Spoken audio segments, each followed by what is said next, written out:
বসে কিছুক্ষণ দাঁড়াও তারপরে টক করব। Hello everyone, welcome to my channel Rian's world.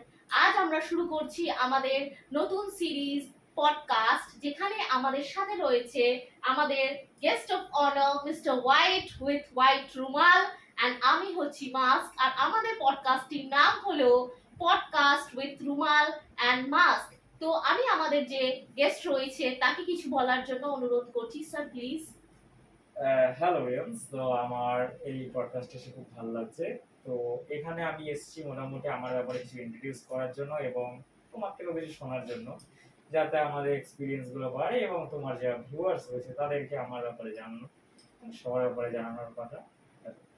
তো স্যার, বলতে চাই যে আপনি যে এই যে এতদিনের পথ চলা, তো আপনার এই পথ চলার মধ্যে কি কি আপস এন্ড ডাউনস এসেছে, যদি আপনি আমাদের সাথে একটু শেয়ার করেন। আপস এন্ড ডাউনস বলতে সেরকম কিছু না, ব্যাপারটা হচ্ছে যেহেতু আমি এখনো মোটামুটি স্টুডেন্ট লাইনে রয়েছি, তো এতদিন পড়াশোনার মধ্যে যেহেতু করোনাটা এসেছিল, সেই সময় তো আপনি করোনা সম্পর্কে কি বলতে চান? করোনা সম্পর্কে এটা বলতে গেলে যে এরকম মহামারী বিগত এত বছরে কোনোদিনই হয়নি পুরো বিশ্ব জুড়ে। তো এটাতে আমাদের অনেক ক্ষতি হয়েছে, আর্থিকভাবে, কোনো শিক্ষা ক্ষেত্রে বা অনেক কিছু ক্ষেত্রে ক্ষতি হয়েছে এবং অনেক জায়গা থেকে সবাই অসুস্থ হয়ে পড়া এবং মৃত্যু, অনেক কিছু ব্যাপারটা এর জন্য ওই জায়গাটাতে ডাউনস হয়েছে মোটামুটি, আর কোনো সেরকম কিছু না। তো স্যার, আর কি ভালো হয়েছে আমাদের এই করোনার সময়? করোনার সময় যে আমাদের ফ্যামিলির সাথে যে সম্পর্কটা যেটা হারিয়ে যাচ্ছিল মোটামুটি জায়গায়, বা আমার সাথে বসে কথা বলা, ভাই বোনদের সাথে থাকা, সেইটা এই লকডাউনের মধ্যে এটা ভালো হয়েছে সম্পর্কটা। ওকে। আর বলতে চাইছি যে আমরা শুনেছি যে আপনার সেন্স অফ হিউমার খুব ভালো। তো সেটা সম্পর্কে আমরা জানবো ধীরে ধীরে, এবং আপনার কথায় বুঝতেই পারবো যে আপনার সেন্স অফ হিউমারটা কেমন।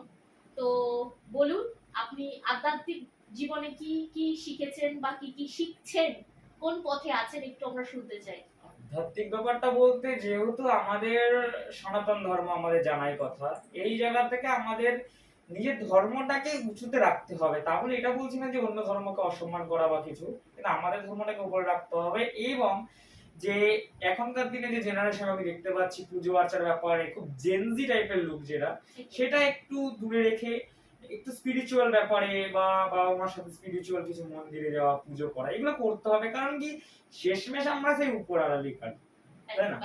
সেটা হচ্ছে এইদিকে আমাদের ধর্মটাকে সবসময় উঁচুতে রাখতে হবে।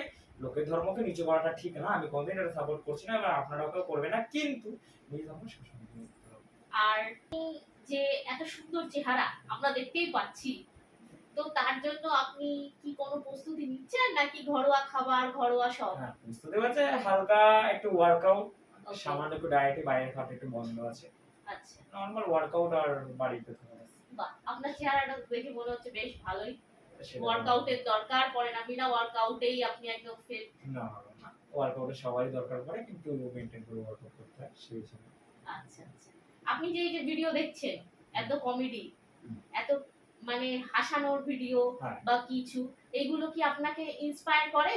আপনাকে কোন জিনিসটা বেশি ইন্সপায়ার করে, আপনি যদি আমাদের অডিয়েন্সদের বলেন। ইন্সপায়ার বলতে সেরকম আমাদের মনে হয় কমেডিটা সবারই দেখা উচিত, সেটাতে মন ভালো থাকে এবং অনেক কিছু শেখা যায়, মানুষের সাথে কি করে মিশতে হয়, হাসাতে হয়, সেরকম ব্যাপারটা।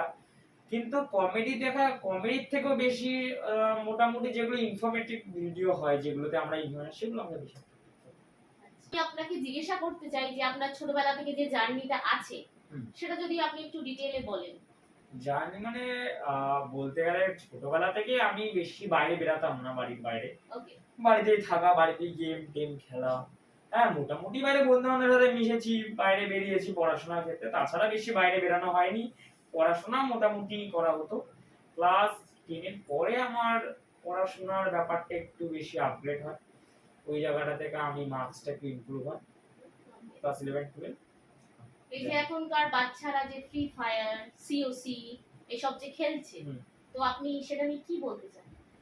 ফ্রি ফায়ার সিওসি খেলা এক সময় হয়তো এটার জন্য অনেক মানুষ মারা গেছে, এডিক্টেড ছিল, বাবা মারা বলতো খেলতে না। আমার বাবা মা, আমার দিদি বলে একজন ছিল, সে আমাকে প্রতিবারই আটকাতো জিনিসটা থেকে।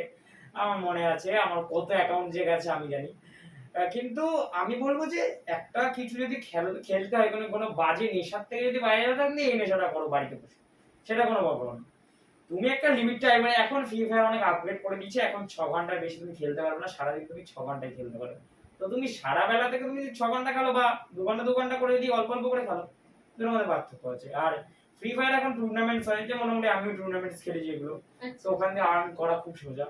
মানে আগে আর ছোট বাচ্চাদের হাত খরচা দরকার পড়ে বা সেগুলো থেকে আর্ন করতে পারে।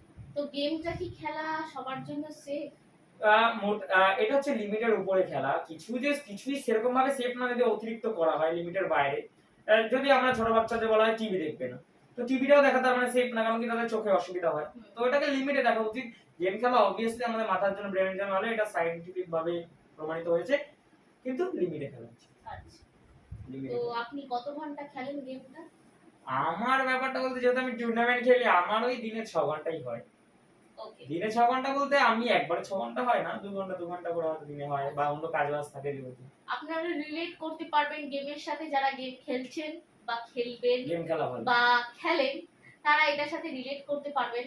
তো এবার কি হয় কেউ বলতে পারে না, এখন থেকে যদি আমরা নিজের ভিতটাকে শক্ত করি, তাহলে পরবর্তীকালে ওকে, আর আপনার জীবনে ঘটা এমন একটি মজার গল্প যেটা আপনি আমাদের সাথে শেয়ার করতে চান, দর্শকদের একটু হাসাতে চান, তারা যাতে প্রাণ খুলে একটু হাসতে পারে, এরকম কিছু? মজার গল্প বলতে আমার মনে আছে একটা। আমি আমার বড় মাসির বাড়ি গেছিলাম। তো বড় মাসির বাড়িতে এই যে উনি বললো যে একটা সিন দিচ্ছি, সাপ রিলেটেড বলছি। তো বড় মাসির বাড়িতে সাপ ঢুকেছিল। এবার আমি ছিলাম, আমার দিদিও ছিল। তো সাপ ঢুকেছে, তো বড় মাসি আমাদের বললো সবাই বাইরে চো বাইরে চো। মেশো আসলো, সাপ তাড়াতে লোক এসেছিল। এবার মেশো সেই সাপ তাড়ানোর লোকটা যখন কার্বলিক অ্যাসিড দেয় সেই সময়, তো সেই অ্যাসিডটা সেই লোকটার হাতে পড়ে যায়, সে আঙুলে আমার মনে আছে, সেই লোকটার হাতটা একদম সাদা হয়ে গেছিল, ও দিদি সো বলছিল। স্যাড। কিন্তু মেশো এমনই লোক ছিল, মানে ওই সিচুয়েশনে, এত সিরিয়াস সিচুয়েশনে এত হেসেছিল আমার মনে আছে, আমি আর দিদি, যে পাড়ার লোক বসে যে কি হয়েছে। সেই লোকটার হাতে জল দিচ্ছে যখন, এবার জলটা ছিল, জলটা তারা এরকম পড়ছে, এবং নিচ দিয়ে একটা গামলা রাখা ছিল, সেই গামলাতে ভর্তি জল ছিল। তো উনি যখন উপর দিয়ে জল ঢালছে, তো জলটা যে হাতে লেগে জলটা যখন নিচে পড়ছে, তখন সেই লোকটাকে এইটা বলছে না যে আপনার হাতে লেগেছে, যে খুব খারাপ হয়েছে আপনি বসেন, মনে হচ্ছে এইটা বলছে না, ওই জলটা আমার এখানে না। মানে লোকটা অবাক, আমার এত কিভাবে হেসেছি। বলছে, আপনি যদি একদম পুরোটা ডিটেইল। না মানে উনি বলছে যে মেশো বলতে চাইছে যে না না এই জলটা না এখানে না পড়ে, কারণ এটাতে আমি সকালে বাসন খাই। মানে অদ্ভুত লোক একেবারে, কিন্তু ওইটা আমার জীবনে সব থেকে মনে থাকবে, ওইটা সব থেকে হাসি। আপনি কি খেতে ভালোবাসেন? আমি আমার বাড়ির মধ্যে বাড়ির খাওয়া যদি বলতে হয়, বাড়ির মধ্যে সব থেকে বড় ভালো খাওয়া যেটা যদি আমি খাই, এটা আমার বড় মাসির হাতে আলু পরোটা। আচ্ছা, সব থেকে ভালো খাই, আর বাইরে বিরিয়ানি বেশি। তো আমরা একদিন টেস্ট করতে চাই এবং দেখতে চাই ওনার বড় মাসি কেমন আলুর পরোটা একদম ভালোবাসে। একদম। আর কি খেতে পছন্দ করেন না, যেটা আপনি চাইবেন না একদমই খেতে না? একদমই খেতে না, হুম, একদম আমি উচ্ছেটাকে একদম অ্যাভয়েড করি, উচ্ছে খাই না, উচ্ছে খাই না। কিন্তু আমরা জানি যে উচ্ছে আমাদের শরীরের পক্ষে খুবই ভালো, ঠিক আছে, যাকে আমরা করলা বলে চিনি, ঠিক আছে, সেটা খেলে আমাদের লিভার ভালো থাকে, লিভার ফাংশন ভালো থাকে, এবং জন্ডিস থেকে আমরা বাঁচতে পারি করলা খেলে। সুগারের পেশেন্ট যারা আছে তারা করলা খেলে সুগারকে কন্ট্রোল করতে পারবে। তো আমি আপনাকে সাজেস্ট করব যে আপনি একটু করলা খেয়ে দেখবেন একবার আপনার বাড়িতে আপনি যে আছে। নিশ্চয়ই বলেছেন, আমি নিশ্চয়ই একবার ট্রাই করব, বাট আমার পছন্দ না ব্যাপারটা, ওকে আমি অ্যাভয়েড করি। কিন্তু আপনি বলেছেন যখন, আপনার দর্শক যদি এটা বলে কমেন্ট আসে, তাহলে নিশ্চয়ই। ওকে, তো আজকে আমাদের এই ছিল পডকাস্ট। যদি আপনাদের এই ভিডিওটি ভালো লেগে থাকে, আপনার ভিডিও দেখেছি প্রায়, তা আপনি গোলমাল বাঁধানো ভিডিও বানান, তো এই কন্টেন্ট এত কিছু আমরা একটা মাথায় আসে কি করে?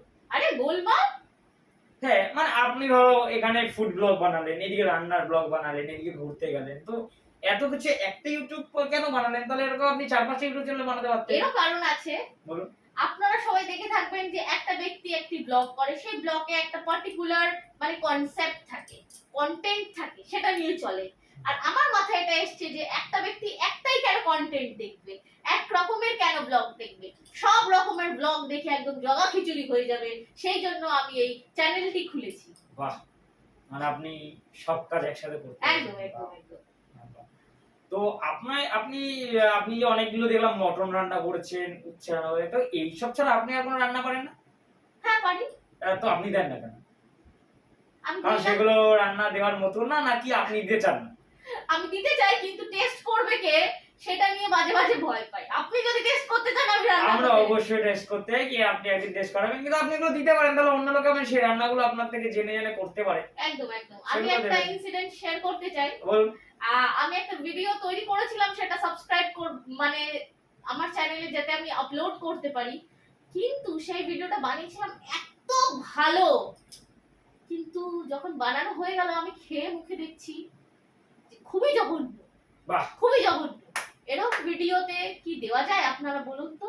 মানে লয়াল লয়াল মানে খুব সবাই কিন্তু বলবে না যে বাজে হয়েছে, সবাই মানে যদি খুব লয়াল একটু বেশিও থাকে বলবে আহা দারুন, কিন্তু তারপর বাকিটা ফেলে দেবে। এই যে আপনি তো মোটামুটি ফুড ব্লগ বানাচ্ছেন, তো হ্যাঁ। আজকাল দিন যে ফুড ব্লগারদের দেখছেন, হুম, তো তাদের সম্বন্ধে আপনি কি বলতে চান?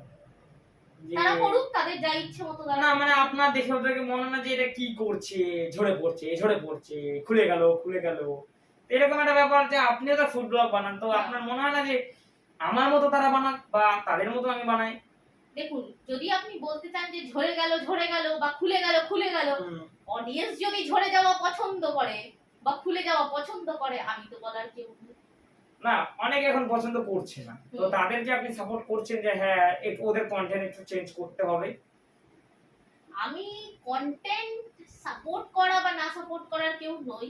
না, আপনি একটা ওপিনিয়ন দিন আপনার। হ্যাঁ, অবশ্যই ওপিনিয়ন দেব। দেখুন, তার ভিউজ বাড়ছে, তাকে হেট করছে, তাকে লাইক করছে, মেইন জিনিসটা তো আমাদের একটাই, যে লোক যাতে দেখুক।